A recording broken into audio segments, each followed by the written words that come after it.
नमस्कार दोस्तों, मेरा नाम डॉक्टर अच्युत गुलाटी है। मैं मेडिकल डायरेक्टर हूँ साउल ऑर्थो केयर का। दोस्तों, आज मैं आपको आर्थराइटिस के एक बेहद डेंजरस कारण के बारे में बताऊंगा जिसका नाम है स्यूडो गाउट। दोस्तों, आर्थराइटिस की बात करें यानी इन्फ्लेमेशन ऑफ जॉइंट्स की बात करें तो वो प्रीडोमिनेंटली दो टाइप का होता है। एक इन्फ्लेमेटरी आर्थराइटिस होता है और एक डीजेनरेटिव आर्थराइटिस होता है या घिसावट होती है। इन्फ्लेमेटरी आर्थराइटिस की जब हम बात करें तो एक सबसे कॉमन आर्थराइटिस होता है जिसे हम बोलते हैं रूमेटॉइड आर्थराइटिस, जो आप ही के इम्यून सिस्टम का जो अटैक होता है आपके जॉइंट्स पे उसकी वजह से होता है। इसके साथ साथ एक दूसरा बहुत कॉमन टाइप का आर्थराइटिस होता है जिसके अंदर कुछ क्रिस्टल्स हमारी जॉइंट के अंदर डिपॉजिट हो जाते हैं। उसमें सबसे कॉमन होता है गाउट, जिसके बारे में मैं पहले भी आपके साथ वीडियो शेयर कर चुका हूं, जिसके अंदर यूरिक एसिड के क्रिस्टल्स जाके हमारे जोड़े पे डिपॉजिट हो जाते हैं, जिसकी वजह से दर्द, जकड़न, सूजन, लालिमा इत्यादि होता है। परंतु एक और टाइप के क्रिस्टल्स होते हैं जिसे हम बोलते हैं कैल्शियम पायरोफॉस्फेट क्रिस्टल्स। वो अगर डिपॉजिट हो जाते हैं जोड़े के अंदर तो भी एक टाइप का आर्थराइटिस होता है जिसे हम स्यूडो गाउट या कैल्शियम पायरोफॉस्फेट डिपोजिशन डिजीज के नाम से जानते हैं। दोस्तों, स्यूडो गाउट गाउट से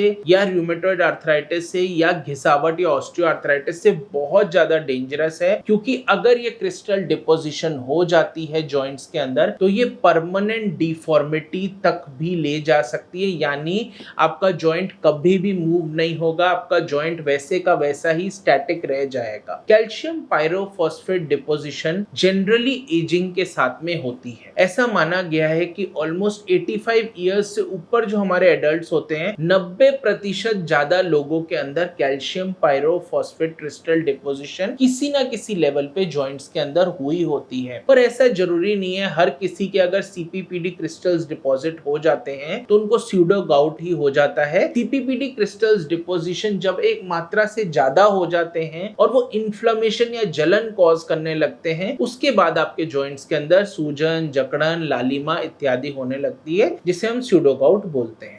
दोस्तों, स्यूडो गाउट की अगर मैं डिपोजिशन की बात करूं तो सबसे कॉमनली अफेक्टेड जॉइंट जो होता है वो हमारा घुटना होता है। उसके बाद में एड़ी होती है, हमारी कोहनी होती है और हमारी कलाई होती है। और कुछ केसेस के अंदर हमारे शोल्डर के अंदर या कंधे के अंदर भी सीपीपीडी क्रिस्टल डिपोजिशन हो जाते हैं। कंधे के अंदर स्पेशली अगर सीपीपीडी क्रिस्टल्स डिपॉजिट होते हैं तो वो विकराल रूप सबसे जल्दी लेते हैं, क्योंकि कंधा कंटिन्यूअसली मूव हो रहा होता है और सीपीपीडी क्रिस्टल जल्दी इन्फ्लेम होते हैं।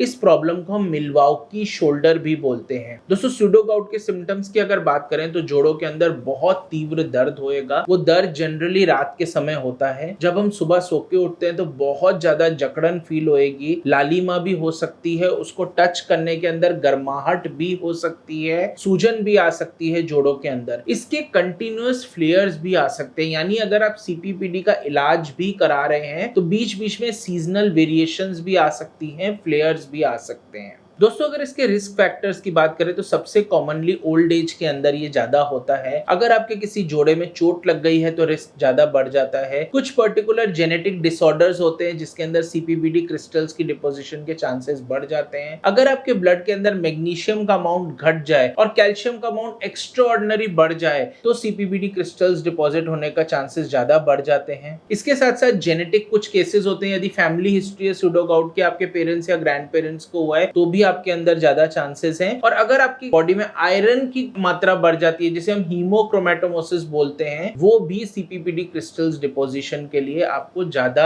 आपकी प्रोबेबिलिटी बढ़ा देता है। अगर इसके डायग्नोसिस की बात करें तो एक क्लिनिकल डायग्नोसिस होने के साथ साथ आप एक्सरे करा के, सीटी करा के या एमआरआई करा के भी देख सकते हैं। आजकल अल्ट्रासोनोग्राफी या मस्कुलोस्केलेटल अल्ट्रासोनोग्राफी के थ्रू काफी अर्ली और रेडिएशन फ्री डायग्नोसिस हो जाता है सीपीबीडी क्रिस्टल्स का। अगर सूजन है तो आपको जो फ्लूइड है या जो पानी जोड़े में भरा हुआ है उसको एस्पिरेट करके आपको उसको सेंड करना होता है लेबोरेटरी में, जिसमें वो माइक्रोस्कोप के अंडर सीपीबीडी क्रिस्टल्स को विजुअलाइज करते हैं। ये गोल्ड स्टैंडर्ड डायग्नोस्टिक टेस्ट होता है, arthrocentesis with the sample send for examination, और वो एग्जामिनेशन के थ्रू हमको पता लगता है कि आपको स्यूडो गाउट है कि नहीं। दोस्तों, अगर इसके ट्रीटमेंट की बात करें तो ज्यादातर केसेस नॉन सर्जिकल होते हैं। अगर परमानेंट डैमेज हो चुका है जॉइंट्स का, वो बिल्कुल भी मूव नहीं कर सकते हैं तो ऑब्वियसली सर्जरी की रिक्वायरमेंट होती है। अन्यथा ज्यादातर केसेस एक proper tailor made rehabilitation program with medications with certain injection से इनका क्योर हो जाता है। कुछ दवाइयां होती है इसके अंदर, पेन किलर्स की बात करें, कोल्चिसिन एक इसके अंदर दवाई यूज होती है, मीथोट्रिक्सेट कुछ लोग यूज करते हैं इसके अंदर इन्फ्लेमेशन को लिमिट करने के लिए। इसके साथ साथ हाइड्रोक्सीक्लोरोक्विन का भी यूज होता है स्यूडो गाउट के अंदर। Proper exercise, proper diet, electrotherapy, manual therapy, exercise therapy, cupping, needling, tapping